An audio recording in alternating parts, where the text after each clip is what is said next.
আজকেই বাংলার বাড়ির দ্বিতীয় কিস্তির টাকা দেবেন মুখ্যমন্ত্রী। 10 লক্ষ উপভোক্তার অ্যাকাউন্টে ঢুকছে 60,000 টাকা। নমস্কার, প্রত্যেককে স্বাগত জানাই। আজকে প্রথম দফায় প্রায় 10 লক্ষ উপভোক্তার ব্যাংক অ্যাকাউন্টে সরাসরি পাঠানো হবে এই দ্বিতীয় কিস্তির 60,000 টাকা। কিন্তু কারা এই টাকা পাচ্ছেন এবং কাদের অ্যাকাউন্টে টাকা পৌঁছাবে না, আর কোন জেলার সবচেয়ে বেশি অনিয়ম ধরা পড়েছে, অর্থাৎ সবচেয়ে বেশি বাদ পড়ল কোন জেলার উপভোক্তারা, আজকের ভিডিওতে এই বিষয়ে বিস্তারিত আলোচনা করব। তাই এই ধরনের তথ্য আপডেটগুলি পাওয়ার জন্য চ্যানেলটি সাবস্ক্রাইব করে দেবেন এবং বেশি বেশি করে শেয়ার করে দেবেন, সকলে যেন খবরটি জানতে পারে। আর যদি আপনি ফেসবুক থেকে দেখেন তাহলে পেজটি ফলো করতে ভুলবেন না। চলুন আজকের সরাসরি প্রতিবেদনটিতে কি বলা আছে আপনাদের বুঝিয়ে বলে দিচ্ছি স্ক্রিনে। আজকে বাংলার বাড়ি প্রকল্পের দ্বিতীয় পর্যায়ের অর্থ বিতরণের আনুষ্ঠানিক সূচনা করবেন মুখ্যমন্ত্রী শুভেন্দু অধিকারী। নবান্ন সূত্রের খবর, প্রথম দফায় প্রায় 10 লক্ষ উপভোক্তার ব্যাংক অ্যাকাউন্টে দ্বিতীয় কিস্তির 60,000 টাকা সরাসরি পাঠানো হবে।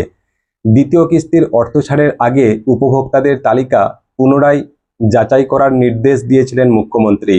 সেই নির্দেশ অনুযায়ী বর্তমানে জোর কদমে চলছে যাচাই প্রক্রিয়া। এখন পর্যন্ত যে সংখ্যক উপভোক্তার তথ্য যাচাই সম্পন্ন হয়েছে তাদের মধ্যে প্রায় 10 লক্ষ উপভোক্তা আজকে দ্বিতীয় কিস্তির টাকা পাবেন বলে প্রশাসনিক সূত্রের খবর। সূত্রের দাবি, যাচাই পর্বে 12,000-এরও বেশি উপভোক্তার তালিকায় বিভিন্ন ধরনের গরমিল ধরা পড়েছে। সেই কারণে আপাতত তাদের দ্বিতীয় কিস্তির অর্থ বিতরণের তালিকা থেকে বাদ রাখা হচ্ছে। যাচাই প্রক্রিয়া সম্পূর্ণ হওয়ার পর তাদের বিষয়ে পরবর্তী সিদ্ধান্ত নেওয়া হবে। নবান্ন সূত্রে আরও জানা গিয়েছে, মূলত যারা প্রথম কিস্তির টাকা পেয়ে লিন্টেল স্তর পর্যন্ত অর্থাৎ লিন্টেল ঢালাই পর্যন্ত বাড়ির নির্মাণ কাজ সম্পন্ন করেছেন তারাই এই পর্যায়ে দ্বিতীয় কিস্তির 60,000 টাকা পাচ্ছেন।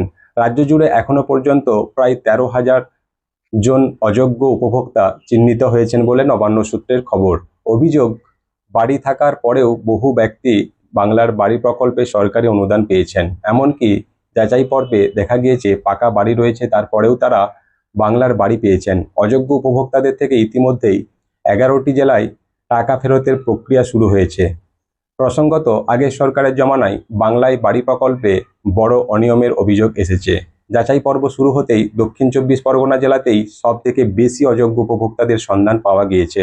দক্ষিণ 24 পরগনাতেই সবচেয়ে বড় অনিয়মের অভিযোগ। এই জেলায় এখন পর্যন্ত প্রায় 10,500 জন অযোগ্য উপভোক্তা চিহ্নিত হয়েছেন, যা রাজ্যের এখনো পর্যন্ত মোট অভিযোগের প্রায় 70%-এরও বেশি। দক্ষিণ 24 পরগনা জেলার বেশিরভাগই অভিযোগ ফলতা ও ডায়মন্ড হারবার ব্লক থেকেই বলে জানা গিয়েছে। তো বন্ধুরা, আপনারা সম্পূর্ণ রিপোর্টটি দেখতে পেলেন। প্রতিবেদনে কি বলা রয়েছে, যারা নিয়ম মেনে লিন্টেল ঢালাই পর্যন্ত কাজ সম্পন্ন করেছেন আজ থেকেই কিন্তু তাদের অ্যাকাউন্টে টাকা ঢোকা শুরু হচ্ছে। আপনার এলাকায় কি বাংলার বাড়ির দ্বিতীয় কিস্তির কাজ শুরু হয়েছে, নাকি আপনার নাম তালিকা থেকে বাদ পড়েছে? কমেন্ট বক্সে আপনার মতামত অবশ্যই লিখে জানান।